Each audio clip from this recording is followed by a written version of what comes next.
What flashes across your mind when I say the word genius? Albert Einstein, Thomas Edison, Mozart, Sasha Fujiwara?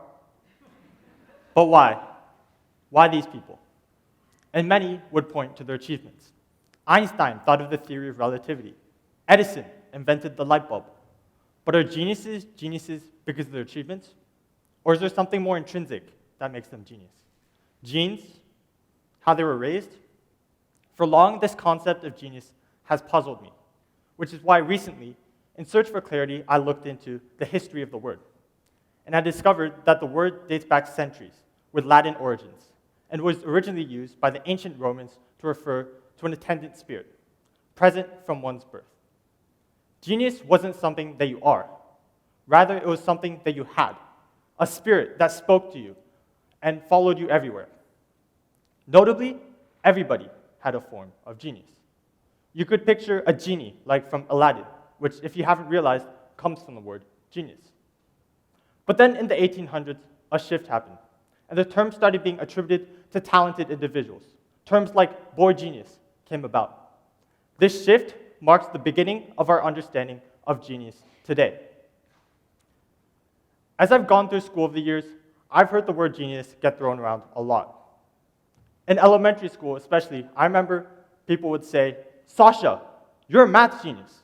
Maybe after I solved 10 times 10. I was pretty good. Anyways, in these instances, I didn't know how to react. Confused, I just say thank you. But today, when I look back, I realize I should have felt the opposite. Uncomfortable, insulted even. Let me explain. Given our understanding of genius today, genius can be not a blessing, but a curse. I like to imagine that the genius curse traps you in a box, preventing you from the genius on the outside. And to get cursed is terrifyingly simple. You just have to believe in the myths of genius today. In my experience, there are two distinct layers to this box. The first layer is built on how we view genius as innate. When I entered middle school, since everyone had called me a math genius previously, I genuinely thought I had some innate talent for math, some amazing power that allowed me to multiply single-digit numbers in an instant. And because of this power, I didn't think I had to waste my time on 6th grade math. So I didn't do the homework, I didn't listen to my teacher, I put zero effort. And believe it or not, I struggled in 6th grade math. I wondered, how could my powers fail me? But in reality, I was only decent at math, not because of some amazing power, but because of Kumon. Hundreds of grueling hours of Kumon.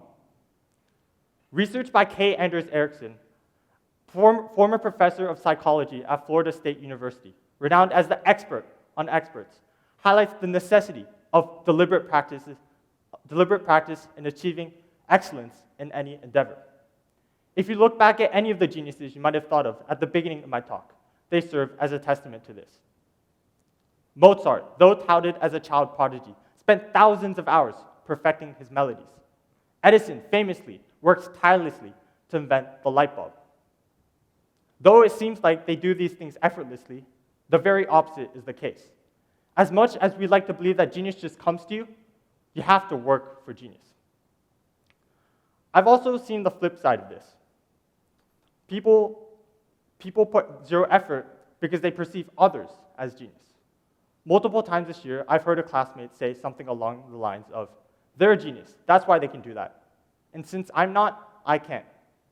This only sets bounds to their own genius potential, only setting themselves up for failure, even though these people might actually have the most potential for genius.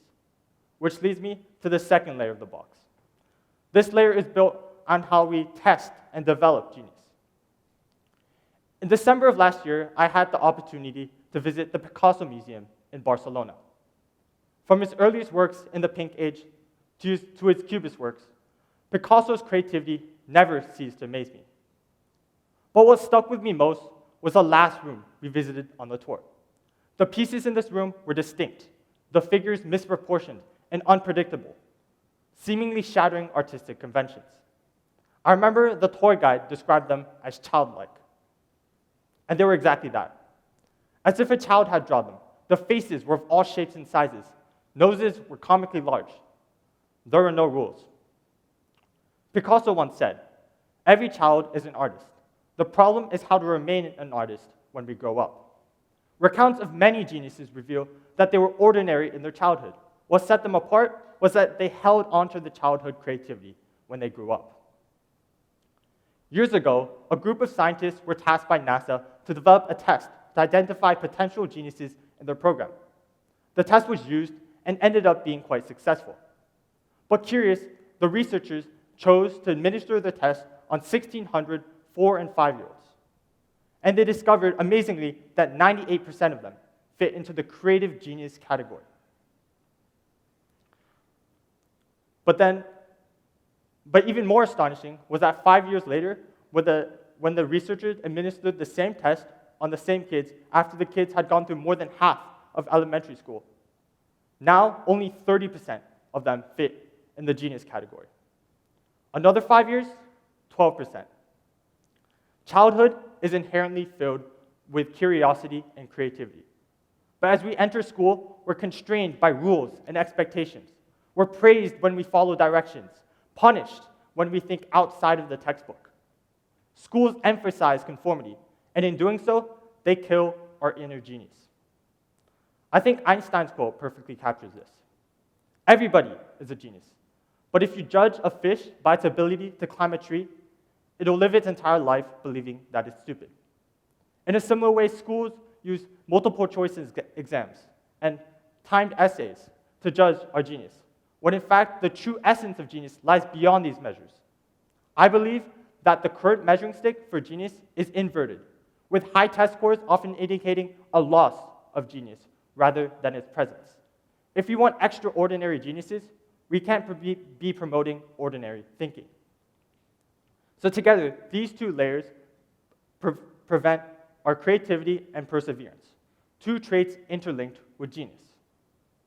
So now what you're probably asking is, how do we break out of this box? How do we lift this curse? How about we step out of it? What I mean is to step out of the bounds of our current notion of genius. Our perception of genius is preventing genius. So for genius to flourish, our perception must be altered. If you circle back to the ancient Roman notion of genius, genius actually wasn't solely an individual phenomenon. They also believed in a collective genius, the genius populi Romani, which represented the shared identity, unity, and destiny of the Roman people, fostering an environment in which individual geniuses could succeed. Just as the ancient Romans recognized the importance of a genius populi, we too must recognize the crucial role of society in fostering individual potential. At a time at which potentially world-ending issues from AI, climate change, and global conflicts are seemingly being thrown at us nonstop, we must strengthen our genius populi and redefine genius so we don't allow this amazing capacity of us humans to control our destiny to go to waste. So that a century from now, when someone asks the odd question, what flashes across your mind when you hear the word genius? People won't just point to Pablo Picasso or Albert Einstein, but many of us who not only thought of genius ideas, but who also challenged the conventional definition of genius to allow it to truly flourish. Thank you.